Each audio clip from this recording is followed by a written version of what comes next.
주일입니다. 맥추감사절이란 율법에 기록된 유대인의 3대 절기 가운데 하나입니다.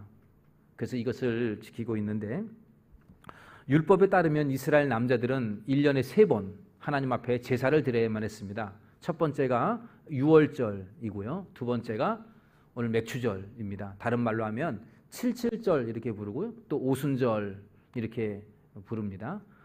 그래서 77, 그러니까 7주 곱하기 8주, 말이 좀 안 되는데, 그래서 77에 49, 그래서 오순절 이렇게 부르기도 하고 그렇습니다. 그래서 어쨌든 맥추절, 오순절, 77절 같은 말입니다. 또 마지막 절기는 뭐냐면 이제 과일을 창고에 저장하는 수장절 이렇게 부릅니다. 다른 말로 하면 초막절, 또 장막절 이렇게 이름이 붙어 있어요. 그래서 이 3대 절기에 이스라엘 남자들은 하나님 앞에 제사를 드렸습니다. 우리나라는 가을에 곡식 거두고 과일 거두고 다 거두지만 이스라엘은 그렇지 않습니다. 이스라엘은 2번 추수합니다. 왜냐하면 주식이 쌀이 아니고 밀과 보리이기 때문에 그렇습니다. 여러분, 밀과 보리는 언제 추수합니까? 농사를 안 접어서 모르잖아요, 그죠? 알죠, 우리는 대충 이맘때예요. 이맘때 보리도 추수하고 밀도 추수하고 그런다는 거죠. 그래서 늦봄부터 초여름까지 보리 밀을 추수하여 곡식을 추수한다는 겁니다. 그래서 보리 밀을 추수하기 때문에 한자로 보리 맥자를 써서 맥추절 이렇게 부르는 겁니다. 그리고 가을에는요, 이스라엘은 이제 과일들을 추수합니다. 대추야자 같은 그런 과일들을 추수해서 이제 저장을 해두는데, 그래서 가을에 수장절을 그렇게 지키는 것이고, 우리는 이제 추수감사절 이렇게 지키게 되는 것이죠. 이렇듯 우리나라는 밀과 추수를 하는 일들이 드물기 때문에 이 맥추감사절을 지킨다는 것이 그렇게 큰 이름의 의미가 와닿지가 않습니다. 내가 무슨 밀을 추수를 해봤어야 맥추감사절의 의미가 있죠. 그래서 꼭 우리가 이런 것 추수하지도 않는 맥추감사절을 꼭 지켜야만 하는가 이렇게 생각하실 수도 있습니다. 그런데 그럼에도 불구하고 이 맥추감사절은 우리가 매년 7월 첫째 주일을 맥추감사주일로 지키는데, 그러다 보니까 어떤 의미가 있느냐면 1년의 전반기를 마감하면서 하나님께서 베푸신 은혜를 감사하는 마음으로 그렇게 우리가 맥추감사절을 지키는데 그 의미가 있겠다 이렇게 볼 수 있습니다. 여러분, 하나님 앞에 감사를 드리는 것이 지나침이 있습니까? 없죠. 하나님 앞에 감사를 표현하는 것은 끝이 없습니다. 지나침이란 없어요. 하루에도 수십 번, 수백 번 감사를 표현한다고 해서 그것이 잘못된 것은 아니죠. 하루에도 수백 번 하나님 감사합니다라고 말해도 하나님이 나에게 베푸신 은혜를 보답한다고 말할 수는 없는 겁니다. 여전히 부족하죠. 그러므로 우리가 맥추감사주일, 추수감사주일 이렇게 교회에서 지정된 절기만이 아니라 매일매일의 삶 속에서 하나님의 은혜를 감사해야 하는 마음들을 가지는 것은 우리 신앙인에게는 매우 기본적인 자세라고 말할 수 있습니다. 데살로니가전서 5장 18절에도 범사에 감사하라 라고 말씀하셨기에 우리는 매일매일 순간순간 절기 때만이 아니라 감사해야 되는 것이죠.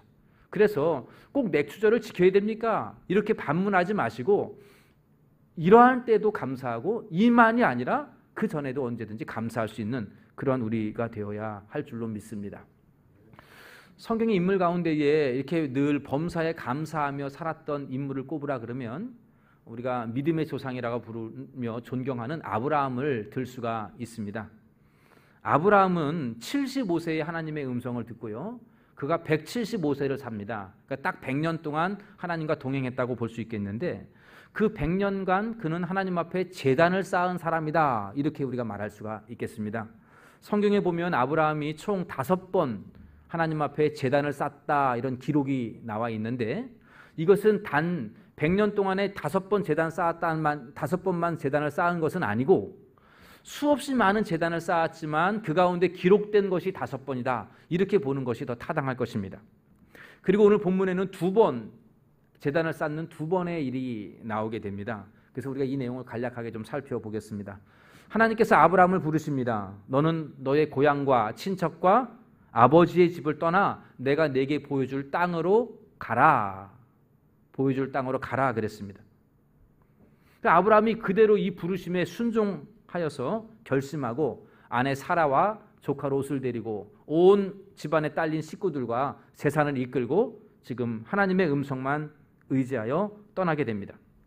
히브리서 11장 8절에 보면 아브라함을 믿음으로 평가할 때 이렇게 얘기합니다. 갈 바를 알지 못하고 나아갔다. 목적지를 알지 못하고 나아갔다, 이런 뜻입니다. 여러분, 사람은 누구나 집을 떠날 때에는 목적지가 있어요. 하다못해 집에서 심심해서 좀 밖에 나가보자 했을 때에도 그냥 나가지 않고 뭔가 어디를 가고자 하는 목적지를 가지고 나아갑니다.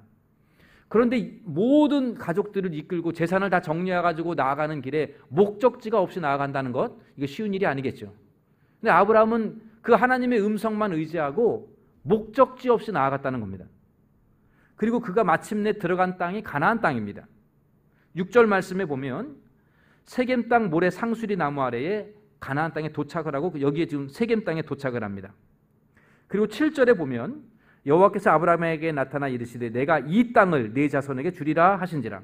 자기에게 나타나신 여호와께 그가 그곳에서 제단을 쌓고, 여기 첫 번째 아브라함이 제단을 쌓았다라는 표현이 기록이 되어 있습니다. 하나님께서 가나안에 도착했을 때 이 땅을 내가 너에게 주겠다. 갈 바를 알지 못하고 나아갔는데 이 땅이 내가 너에게 줄 땅이다 라고 말씀하시면서 너희 후손에게 주겠다라고 약속하십니다. 여기에 아브라함은 제단을 쌓았던 것입니다. 그리고 이어서 나아가 이제 9절에 가보시면, 8절로 가보시면 거기서 더 나아가 베델 동쪽 산으로 옮겨 장막을 칩니다. 베델 동쪽이라고 하면 이 세겜에서 베델까지 약 한 50km 정도 돼요. 그래서 서울시청에서 보면은 수원 넘어 오산까지 가야 50km거든요. 그렇게 그 거리를 지금 간 겁니다. 더 내려간 거예요.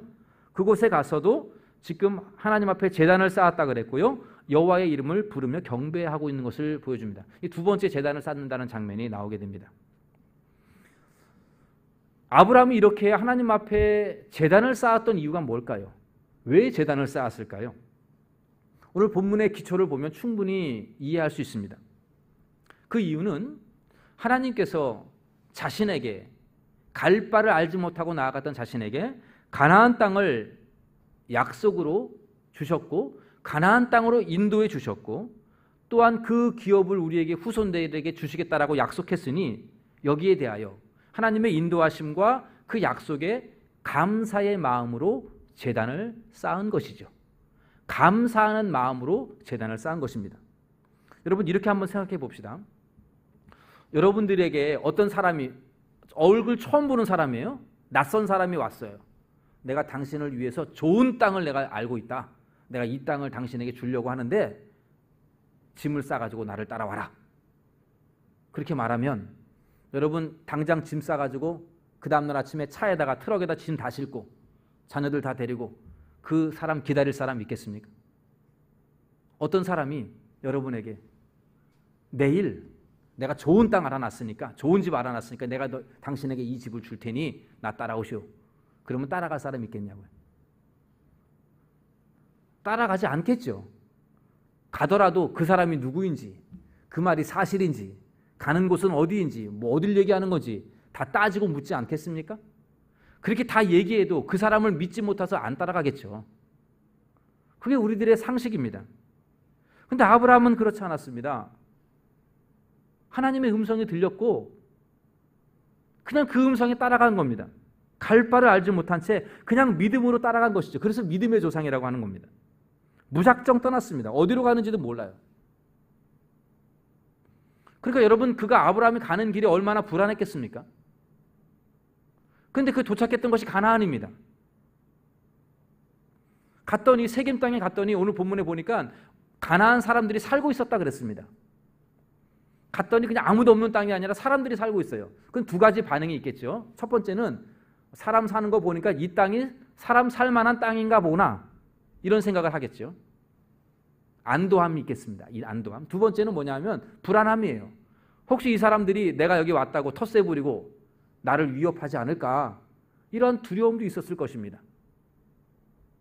근데 하나님 나타나셔서 이 땅을 내가 너의 후손들에게 주겠다라고 약속을 해주셨으니 그 불안함과 그 모든 걱정들이 다 사라지게 되고 이 좋은 곳을 인도하신 하나님께 먼저 감사할 것이고 또한 하나님께서 이 땅을 내 후손들에게 주시겠다고 하니까 이 모든 불안함이 사라지게 될 것이며, 그래서 그가 하나님 앞에 감사의 제단을 쌓은 것입니다. 그 나중에 동쪽 남방으로 내려가서 베델에 이르는 것도 또 9절에 보니까 더 남방으로 내려갔다 그랬는데, 계속해서 나아갔던 것도 다 그 당시에 원주민들이 살았기 때문에 불안한 마음으로 가고 간 것인데, 그럼에도 불구하고 그가 감사의 제단을 쌓았던 것은 하나님께서 나를 약속을 주셨고, 또한 하나님이 나를 이곳으로 인도하신 것에 대하여 감사해서 그가 제단을 쌓았던 것입니다. 오늘 우리가 감사의 제단을 쌓아야 될 이유가 바로 여기에 있습니다.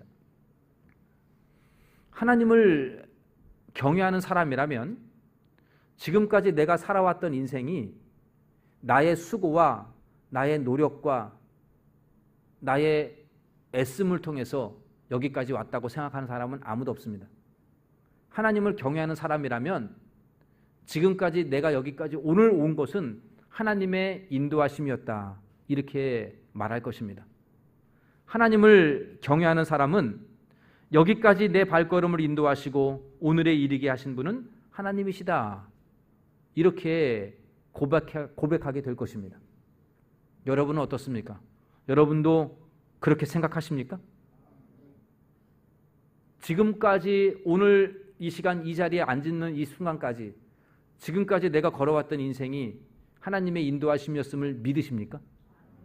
하나님을 경외하는 사람이라면 그렇게 고백할 수밖에 없어요. 환난과 실패와 눈물의 깊은 골짜기를 지날 때에도 하나님이 나를 인도하셨고 또 그 가운데서도 나를 여기까지 인도하셨다라고 하는 것을 믿으십니까? 그렇게 믿으신다면, 여러분들이 진정 그렇게 고백하실 수가 있다면 우리는 마땅히 하나님 앞에 감사의 제단을 쌓아야만 합니다.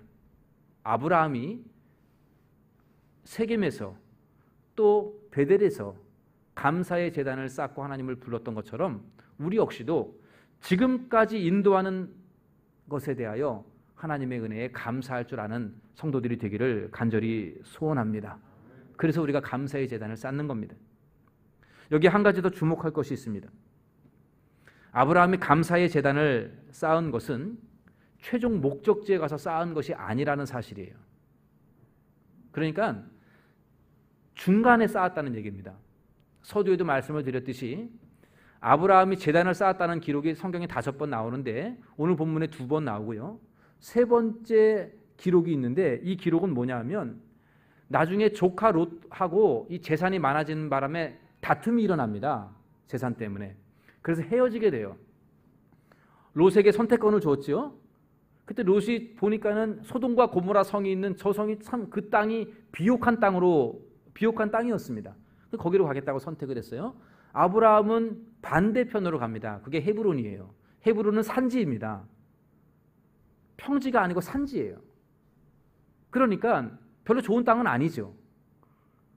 아브라함의 심정이 조카와 헤어지는 그런 아픔도 있었을 것이고 또 헤브론으로 가서 살아야 되는, 또 정착해야 되는 그런 일들 가운데서도 그 가운데 하나님께서 나타나셔서 위로하고 축복해 주십니다.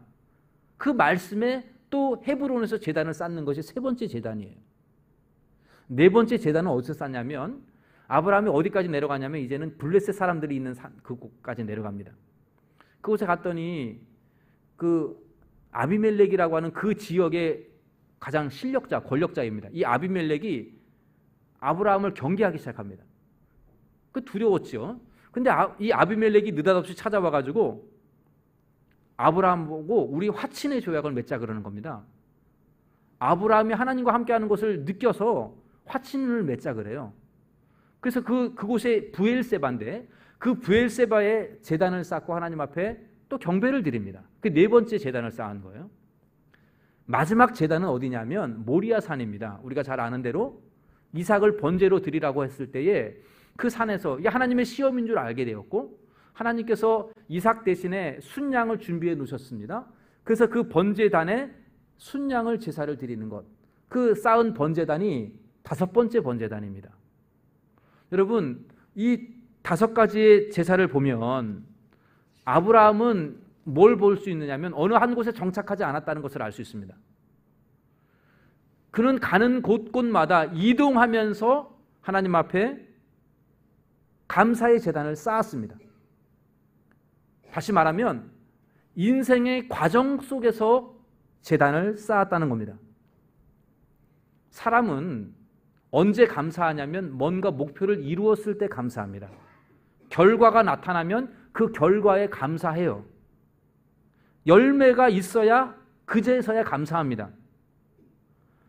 맥주감사주일, 추수감사주일도 그 개념 아닙니까? 열매를 주셔서 감사하는 거잖아요. 근데 아브라함이 보여주는 이 감사의 제단은 과정 속에서 감사한다는 거예요. 과정 속에서. 이곳저곳 옮겨 다니지만 그 옮겨 다니는 과정 속에서 이것이 나의 영원한 거처가 아니기에 옮기는 과정 속에서도 그는 감사의 제단을 쌓았다는 겁니다.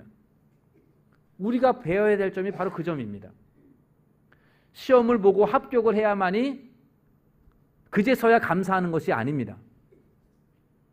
시험을 준비하는 과정 속에서도 감사해야 되겠죠. 이사합니다.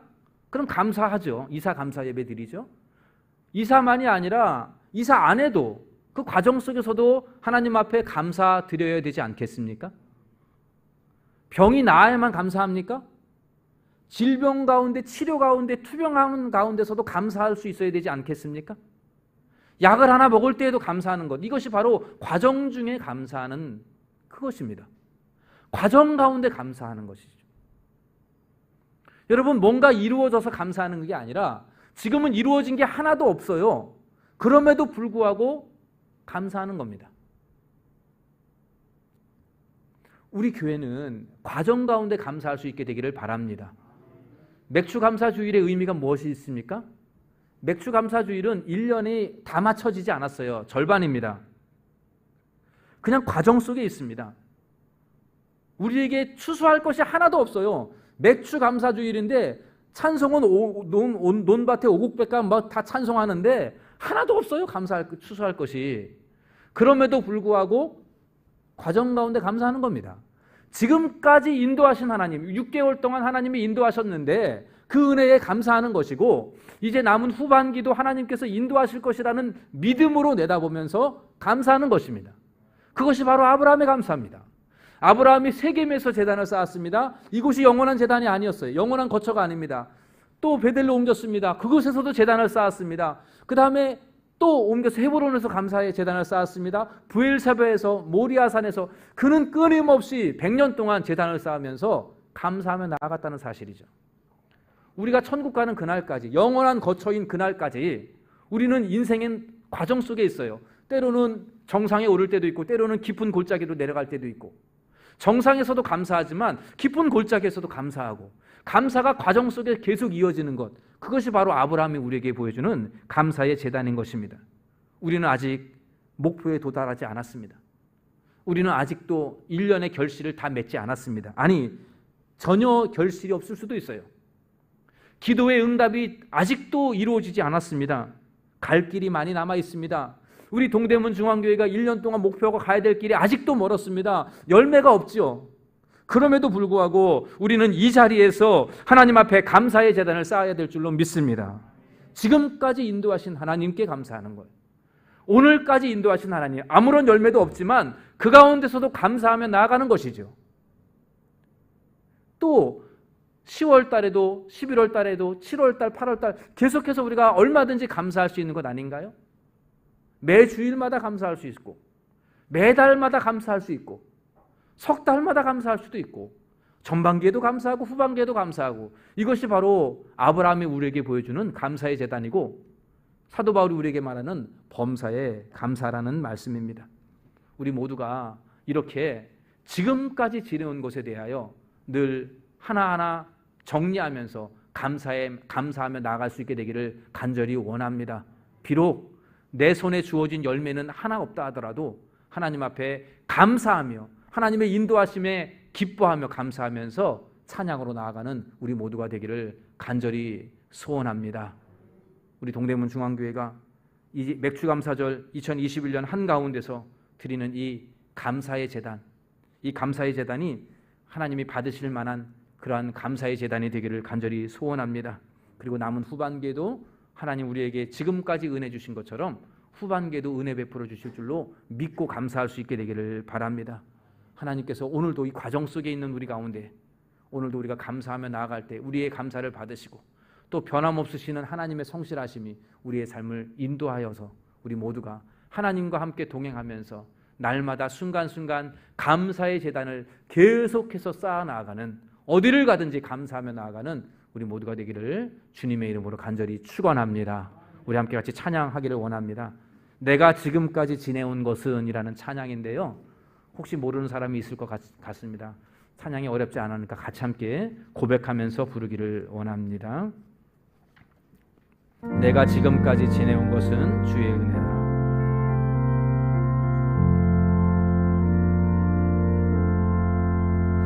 내가 지금까지 지내온 것은 주의 은혜라. 주의 은혜라. 지금까지 지내온 것은, 다시 한번 합니다. 내가 지금까지 지내온 것은, 내가 지금까지 지내온 것은 주의 은혜라. 주의 은혜라. 지금까지 지내온 것은 주의 은혜라. 주의 은혜라. 주의 은혜라. 지금까지 지내온 것은 주의 은혜라. 주의 은혜라. 주의 은혜라. 지금까지 지내오. 2절, 내가 하나님의 자녀된 것은 주의 은혜라. 내가 하나님의 자녀된 것은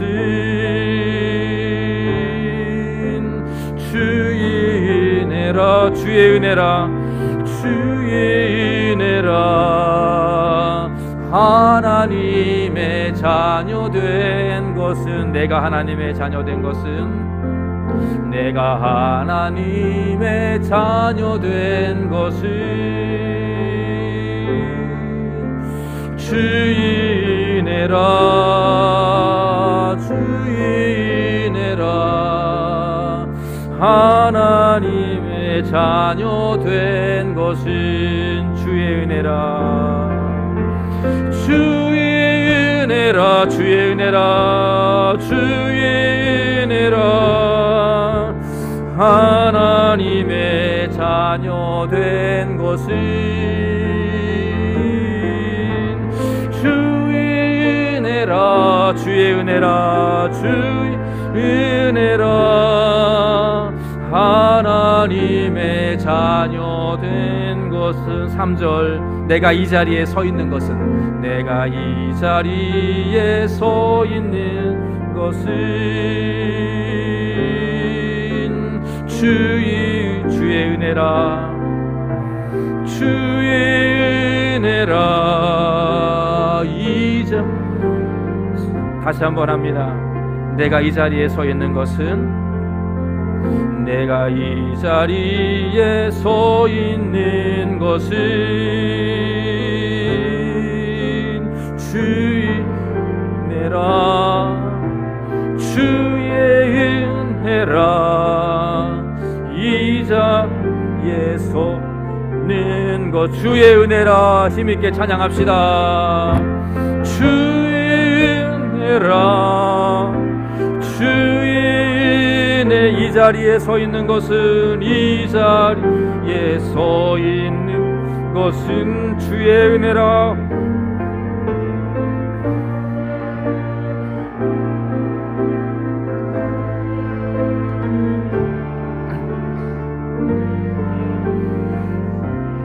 는 것은, 우리 함께 같이 기도하겠습니다.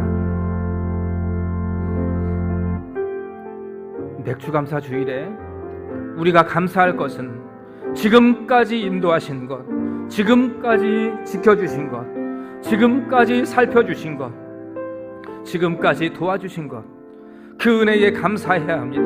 주님의 은혜이기에 감사해야 합니다. 내가 이 자리에 앉게 된 것도 주님의 은혜입니다. 내가 하나님의 자녀 된 것도 주님의 은혜입니다.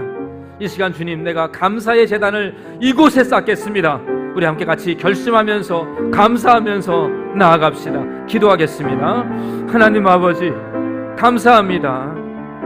맥주 감사주의를 맞이하여 전반기를 지내면서 여러 가지 많은 슬픔과 고난과 괴로움과 눈물이 있었지만, 그럼에도 불구하고 하나님 앞에 감사할 수 있었던 것은 지금까지 우리를 도우시고 지켜주시고 하나님의 은혜로 인도함을 주셨기에 감사를 드립니다. 우리 손에는 아무런 열매가 없고 우리가 가야 할 길은 아직도 멀고 험하지만 지금 이 자리에 아브라함이 쌓았던 감사의 제단을 쌓습니다. 주님, 우리가 하나님을 부르짖습니다. 감사의 고백이 터지게 하여 주시옵소서. 하나님의 자녀된 것, 이 자리에 서 있게 된 것, 이 예배의 자리에 앉게 된 것, 하나님의 은혜였습니다. 감사하게 하소서. 주님, 우리 가정이 하나님의 인도하심을 따라 살아가기를 원합니다. 앞으로도 후반기도 하나님의 인도하심을 바라봅니다. 감사의 고백이 후반기에도 이어지게 하여 주시옵소서. 도와주시옵소서. 성령님 지켜주시옵소서. 하나님 아버지, 맥주 감사 주일 맞이하여 2021년 한가운데서 우리가 하나님 앞에 감사의 제단을 쌓습니다. 지금 우리 손에는 아무것도 열매가 없지만, 여러 가지 많은 역경들이 우리를 앞에 있었지만, 그럼에도 불구하고 이 자리에까지 오게 된 것이 전적인 하나님의 은혜인 줄로 알고 감사하며 제단을 쌓습니다. 우리의 제단을 기쁘게 받아 주시옵소서. 그리고 우리 후반기에도 하나님의 은혜가 계속 이어지기를 원합니다. 지금까지 지켜주신 은혜가 앞으로도 이어지기를 원합니다. 우리 가정과 함께 하셨던 하나님, 후반기에도 우리 가정을 선한 길로 인도하실 줄로 믿고 미리 감사를 드립니다. 주여, 이 감사가 후반기에 열매로 맺혀지게 하여 주시옵소서. 아버지, 우리 성도들이 이 맥주 감사 주일에 드리는 감사의 진정의 예배가 향기로운 제물 되게 하여 주시옵소서. 이 모든 말씀 우리 주 예수님